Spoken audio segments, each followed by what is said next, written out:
Season's greetings and welcome to the Christmas Eve edition of the SKN Newsline newscast. I'm Andre Huey. Soca artists revved the Sugar Mass 50 Soca Monarch competition into high-octane entertainment, with veteran performers capturing the two soca categories of the competition. Glenn Bart reports.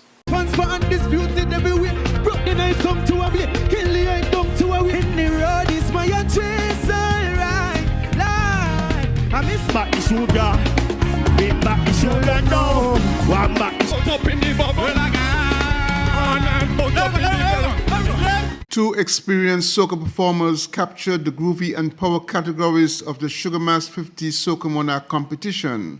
The crowd-pleasing and energizing soca performances resulted in Mr. Hype capturing the power soca category with 439 points, singing his popular song, Bubble. The entertaining T-Bone took first runner-up position with 390 points with his song Task Force, and Dijo with his song Alpha secured the second runner-up position with 385 points. Mr. Hype spoke with the media after the show. I was hoping for 2 crowns, but I'm content. I came out and I had fun. Some things sometimes don't always go as planned. But we came out and we executed. The most important thing was to have fun and to put on a performance that the fans and the patrons would enjoy, and that's exactly what we did. I mean, you didn't get it too, but what was the competition like this year? It was very tough. Even before eliminations, there were a lot of excellent songs being submitted, being played on the radio. So it was really rough. It was tough. It was tough. But hey, better music, higher music coming out of St. Kitts TV, so it's a good feeling. I'm happy. Now, with the opportunity that is given to you as the winner of this competition in terms of another recording opportunity, what does this mean for Mr. Hype as an entertainer, building and working on his career? Well, sometimes I'll be honest, sometimes I keep saying okay, this is the last year. No more after this, but the fans and the people who support me always encourage me to keep going and going and going. So I definitely got to keep pushing higher, definitely got to start exploring, different sounds and different vibes of the music that I create, but I'm still going to stick to doing me and being Mr. Hype. In the groovy soca category, the top position with 407 points was secured by Nietzsche B singing We Missed That.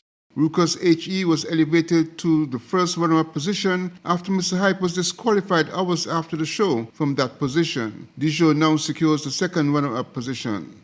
Glenn Bart reporting for SKN Newsline. Leader of the St. Kitts Nevis Labour Party, Dr. Terence Drew, has picked apart the government's fiscal budget for 2022, saying it fell woefully short of meeting the people's priority needs. More in this report. Considering the times we're living in, the budget fell woefully short of meeting the people's priority needs. Those were the words of leader of the St. Kitts and Nevis Labour Party, Dr. Terence Drew, in a statement responding to the 2022 fiscal budget of the federal government. He criticized the government of lacking creativity, saying the budget is mostly a copy and paste document with items rolled over from last year and before 2015. It is quite obvious that the budget was not guided by a national consultation, as PM Harris sought to say. It is mostly a copy and paste document with items rolled over from last year and before 2015. However, the budget failed to set the stage for an empathetic, inclusive, diversified, sustainable, resilient, and climate-smart St. Kitts and Nevis. I pause here to commend the Labour Party's team of parliamentarians, the leader of the opposition, the Right Honourable Dr. Denzel Douglas, the Honourable Dr. Jeffrey Hanley, Member of Parliament for Constituency Number 1, and Senator the Honourable Dr. Giles Clark. These were hard-hitting and erudite presentations that exposed the shortcomings and insincerity of Harris's budget. The Labour parliamentarians truly spoke for the ordinary man, woman, and child. I thank them for making it clear that action speaks louder than words. He highlighted sections of the opposition's presentation in response to the budget. The Unity Concoction's biggest problem with the Citizenship by Investment program was that of transparency. According to them, too many things were being hidden. They said that whether people had the right to and should know the origin of every citizen who acquired citizenship under the program, that we should know at all times how many foreigners possess our passport. They also said that the proceeds for the CBI should go into the consolidated fund. They promised to bring change, but after 7 years, talk of transparency has gone poof. The fund was removed out of the SIDF that had a board of trustees and a body of laws governing its operation to the Hurricane Relief Fund, now renamed and restyled the Sustainable Growth Fund. The fund operates out of the office of the Prime Minister, and clearly there is no transparency nor openness. Second, the second area I wish to touch on is the double salary.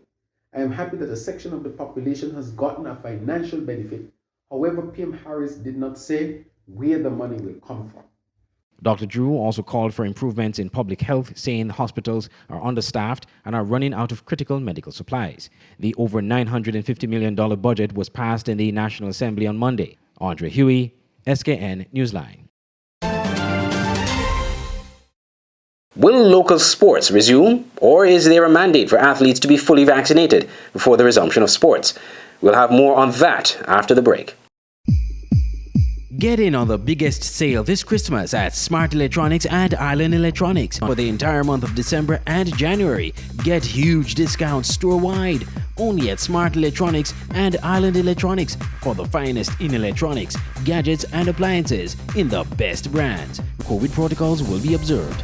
Visit Smart Electronics at Port Zante or Island Electronics on 4th Street.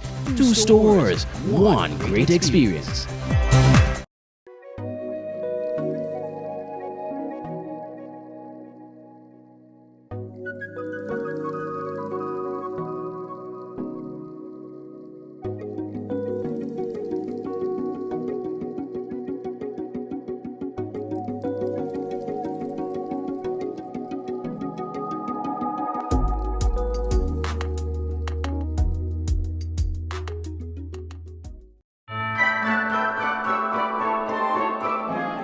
"2021 has been a challenging year. But through it all, we weathered the storm and we are still here. So as we close the year and look towards 2022, we want to thank you for staying with us as we kept you abreast with the happenings around us. As we spread Christmas cheer and love this season, From all of us here at SK Newsline and Voice of the Caribbean Radio, season's greetings and a prosperous 2022.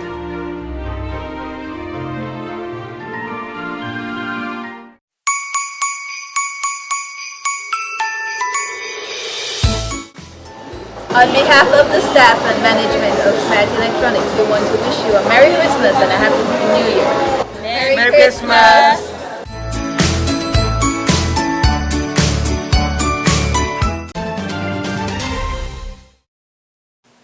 welcome back.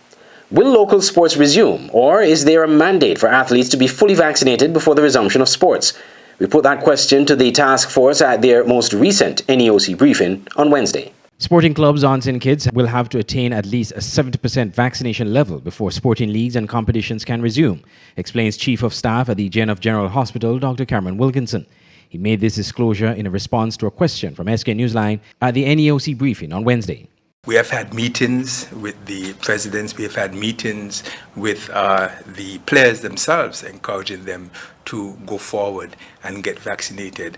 We cannot continue to create loopholes in the system to facilitate persons during the time when we were having increasing positive cases and we were reporting increasing deaths. No one was coming asking when we were going to start contact sporting events. We have told them, however, that there is a certain threshold of vaccination immunity that they need to have among the clubs. I think the threshold we set was 70%. And so we understand that vaccination is a journey for our persons. There are a number of persons who came forward on the first day. Some came forward 6 months later. Some are still coming forward. And so we know it might not be practical, although it is desirable that we have 100% vaccination coverage throughout the persons who play sports. But we ask that at least 70% of them come forward so that when they are playing together, there will be some threshold of herd immunity there. Dr. Wilkinson explained that due to the nature of contact sports, it is important for athletes to be vaccinated before the authorities can consider resuming sports. We have said repeatedly that contact sports, it's a high-risk event in that the risk of transmission of the virus during close contact sports, where, for example, in football, you are huffing and puffing in persons' faces, etc., the risk of transmission is significant. And those events can easily become super spreader events. We also saw in our last wave that the majority of persons who were being infected were the young, and the young who were unvaccinated, and the persons who were dying were the older, vulnerable persons. Amateur sports in St. Kitts and Nevis was suspended by all sporting organizations at the start of the second wave of COVID-19 in the Federation at the end of May. Andre Huey, SKN Newsline. Tim and the Space Cadets musical group entertains students with musical performance. Students from across St. Kitts were thoroughly entertained and exposed to a variety of musical genres over a 2-day period by Tim and the Space Cadets musical group recently. Tim Cobart and the Space Cadets musical group entertained and expanded the students' musical experiences with their eclectic performances and explained some musical terms through interaction and actions. Leader of the Grammy Award-winning musical group, Tim Cobart, noted that they visited St. Kitts as guests to the U.S. Embassy. Mr. Cobart elucidated that he hoped at the end of the program, students become inspired and motivated to seek a career in music. We are here celebrating music, art, education, and entrepreneurship as well with a program that the U.S. Embassy in Bridgetown, Barbados put together for us here on the island. I found the thing that I love to do by a school assembly, by someone coming and singing and making music, and so we hope that we show up and we hope there's a kid out there who says, oh, that's something that I want to do, and knowing that they can do it and knowing that they can build a career doing it as well. Or just someone who sees people who are doing something that they really want to do and be able to find it within themselves to be able to achieve that as well. Some of the students gave their feedback on what they've learned from the band. It was very exciting. I really enjoyed the lessons, especially the tap dancing. That was my favorite one. And I enjoyed the drumming lessons, the voice lessons, and even the guitar lessons. I never learned to play any of them. I really loved it. I never know how to do drum, neither piano or tap dance, but today I learned how to do it, and it was excitement, and I really loved it, and I hope they could go everywhere else to do things because they is the best teacher ever. Andre Huey, SKN Newsline. Regional news when we return. Get in on the biggest sale this Christmas at Smart Electronics and Island Electronics. For the entire month of December and January, get huge discounts store-wide. Only at Smart Electronics and Island Electronics for the finest in electronics, gadgets and appliances in the best brands. COVID protocols will be observed. Visit Smart Electronics at Port Zante or Island Electronics on 4th Street. 2 stores, one great experience.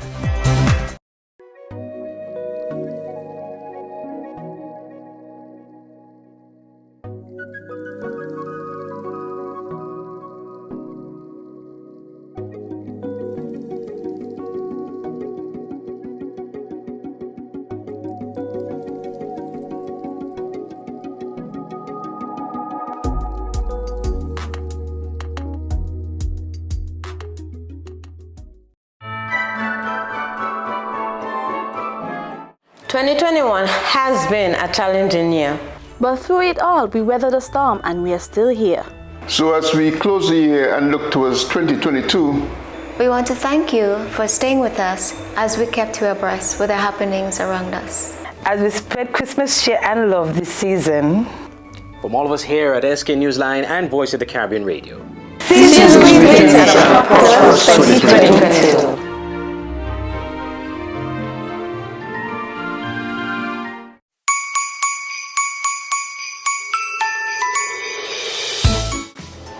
On behalf of the staff and management of Smart Electronics, we want to wish you a Merry Christmas and a Happy New Year. Merry Christmas!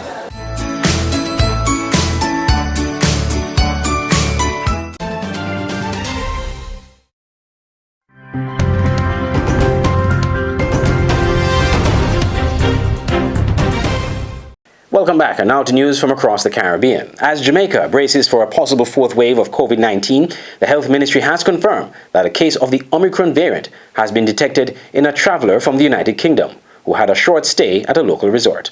CVM TV reports. According to Health Minister Dr. Christopher Tufton, this particular individual could have interacted sufficiently to infect or contaminate others. He says the conclusion is not to raise unnecessary alarm, but to place citizens on their guard, especially during the Yuletide season. Omicron, as we understand it, is spread more easily than the original SARS-CoV-2 virus. I think the evidence is clear on that, the science, which evolves, but I think that's a conclusion we can all draw. And anyone with Omicron infection can spread the virus by an infection rate of some 2.5, so it's highly contagious. Dr. Tufton, while highlighting that the vaccination numbers are relatively low, suggests that it remains an important response. National epidemiologist Dr. Karen Webster Carr sought to explain the vaccine's effectiveness against the Omicron variant. There seemed to be some reduction in the effectiveness related to the vaccines. That means it still protects, but the effectiveness is lower. And boosters actually increase your protection from the Omicron. As it relates to the clinical severity, Dr. Webster Carr notes that Omicron's increased transmissibility will lead to more hospitalizations. There seemed to be some reduction in the effectiveness related to the vaccines. That means it still protects, but the effectiveness is lower. And boosters actually increase your protection from the Omicron. Dr. Carr gave some predictions for a possible fourth wave with Omicron present. By mid-January, we could see on a daily basis over 1,500 cases. If it is that we are where we at one static until Christmas Day, and then things start to increase, then we could see almost 600 persons per day in January. As the state of emergency designed to manage the COVID-19 pandemic in Antigua and Barbuda ends, both the government and the opposition continue to wrangle over whether the state of emergency was even needed in the first place. More in this report from ABS TV.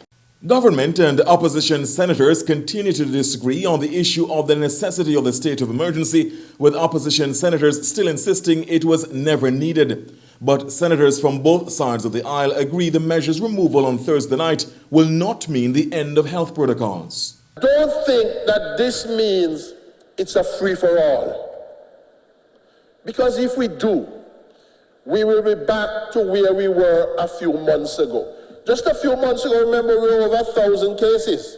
While the curfew will end with the SOE, other measures including mandatory mask wearing, physical distancing and sanitizing will remain in place. Opposition Senator Damani Tabor flags Facebook comments suggesting the authorities cannot enforce the remaining protocols without the SOE. He suggests the government launches an education campaign to counter the misinformation. So in order to minimize spread of Omicron by people lowering their compliance, we need to let them understand the protocols are still in place. This is the legal basis, I imagine, under Public Health Act, and to continue to uphold the protocols. Meanwhile, several government senators have praised the health ministry's decision to ban fetes during the Yuletide season. They emphasize the need for caution even as the government seeks to gradually ease restrictions. If I miss a fete this Christmas, might be good because I might be alive for many more Christmases. 117 or 18 persons have succumbed to COVID. You know how many fetes and Christmases they're going to miss? Plenty.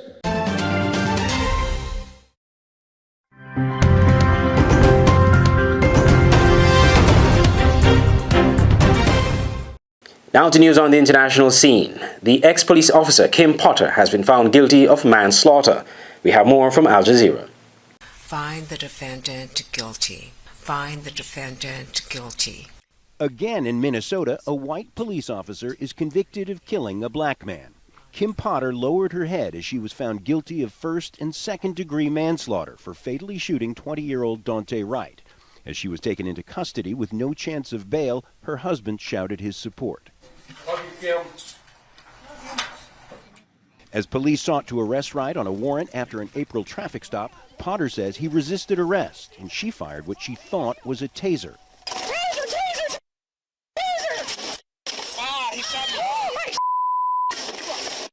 The weapon she drew was her gun. Potter expressed remorse in tear-filled testimony. I remember yelling, "Taser, taser, taser," and nothing happened.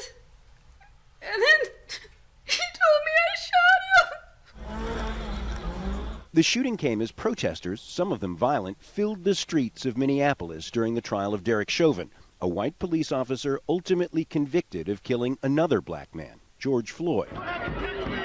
Protesters rushed to the scene of the Wright shooting. As the verdict came inside the courthouse, Wright's family celebrated outside. The moment that we heard guilty on the manslaughter 1, emotions, every single emotion that you could imagine just running through your body at that moment. I kind of let out a yelp. Some residents, too, expressed relief. I'm really excited.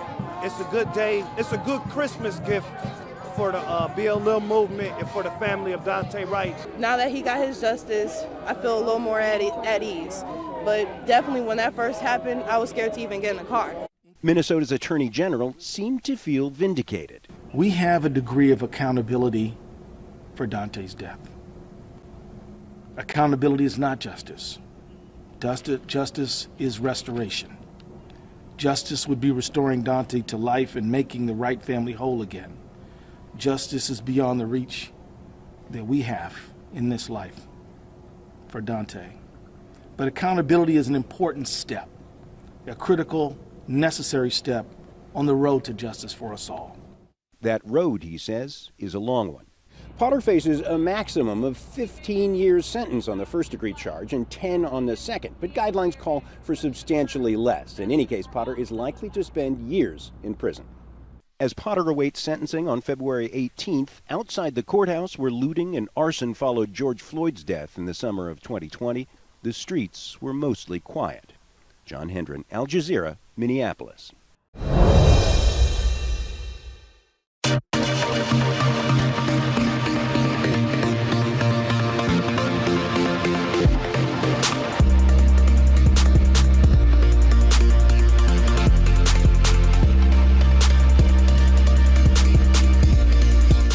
In sports, Qatar passed its first test with the successful hosting of the first FIFA version of the Arab Cup. Now bigger challenges lie ahead for Qatar when 1.2 million fans and 32 international teams arrive for the World Cup next year. Al Jazeera's Sarah Karat reports. It's been the biggest tournament yet held in Qatar, with most of the 8 purpose-built World Cup stadiums fully put to the test. Hundreds of thousands of football fans have poured in and out of the arenas in the last few weeks to watch the FIFA Arab Cup, a glimpse of what to expect at next year's World Cup. Wallah, everyone wants to come. I receive many messages for they won't even take in photo inside the stadium. The efforts that has been done, the investment, the organization, it's something you cannot imagine. It's better than the Premier League at sometimes. Behind the scenes, it's all systems go to ensure one of the world's biggest tournaments runs smoothly. From new pitch technology to a newly built metro system, everything is on trial. The FIFA Arab Cup is being seen as a test to Qatar as to whether it's ready for the World Cup in less than a year. Now, we've been speaking to fans that have been attending this tournament, and overall, their experience has been very positive, but not without its issues. Ticket availability and a new mandatory fan ID system are some of the problems that cause confusion and delays. The fan ID should be delivered at home so we can avoid the line and to facilitate to people who's coming outside the country. Entry to the stadium was hard for me. They didn't let me come in with my medication, and the only entrance to the disabled people is at the far end of the stadium. Qatar's Supreme Committee for Delivery and Legacy says hosting the Arab Cup has been a good opportunity to make improvements ahead of the World Cup and in collaboration with FIFA. We have completed our constructions and we're focusing more into the fan experience, so we get actually the opportunity of engaging with the public, educating them with some of the new features that we will be introduced in the World Cup. For example, the Fan ID. We will be introducing a new version of it, an improved version of it for the public. So everything has been tested. So this was actually one of the biggest tests. With a population of less than 3 million people, Qatar's security forces aren't used to dealing with large crowds. Double the amount of fans are due to arrive from all over the world for kickoff next year, which is exactly why Qatar has signed agreements earlier this week for Turkey and Kenya to send thousands of security personnel to assist. Other countries will also be helping out too. Are you ready now? It's taken more than a decade to prepare for the World Cup, and Qatar's getting closer towards the finishing touches and even closer to hosting the biggest sporting event the region will ever have seen. Sara Khairat, Al Jazeera, Doha.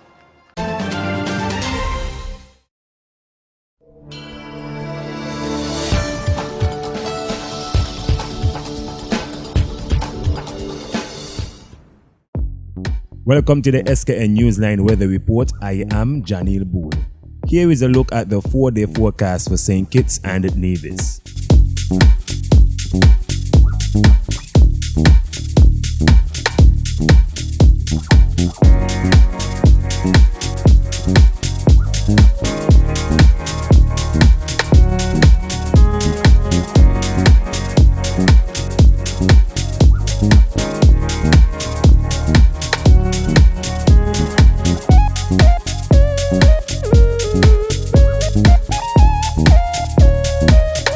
For a more detailed weather report, visit our website at www.sknnewsline.com.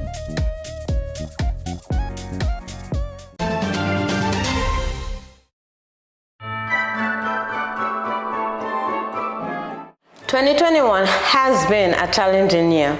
But through it all, we weathered the storm and we are still here. So as we close the year and look towards 2022, we want to thank you for staying with us as we kept you abreast with the happenings around us. As we spread Christmas cheer and love this season. From all of us here at SK Newsline and Voice of the Caribbean Radio. Season's greetings and a prosperous 2022.